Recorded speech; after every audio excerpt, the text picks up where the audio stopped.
What the ruling says is that parts of the state acted as go-between for requests from the mob, said prosecutor Antonino Di Matteo, who lives under armed guard and has been the target of numerous death threats from the Sicilian mob, or Cosa Nostra.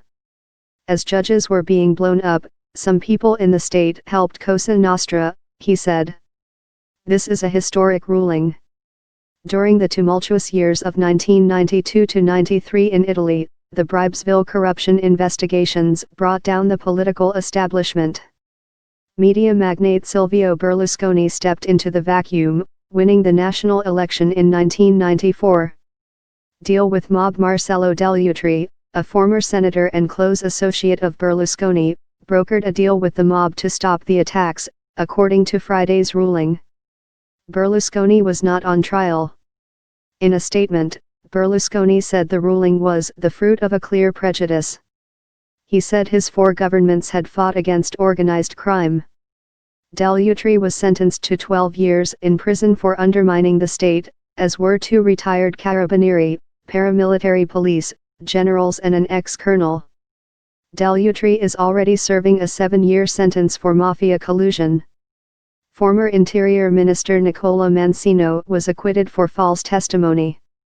A convicted killer for the Corleone Mafia family, Leoluca Bagarella, was handed 28 years and Antonio Cina, another high-ranking Corleone mobster, got 12 years. Both are already in prison. The Corleone bosses of that period, Salvatore, Toto, Rina and Bernardo the Tractor Provenzano, are dead. The son of convicted Corleone Mafia member, Vito Ciancimino, was sentenced to 8 years for slander. According to prosecutors, the talks between the Mafia and the Italian state began after Judge Falcone, his wife and 3 bodyguards were assassinated by a bomb under a motorway in 1992. The state's willingness to enter negotiations after Falcone's murder encouraged further bombings, prosecutors said, including the one that killed Borsellino 2 months later, because he had learned of, and opposed, the negotiations.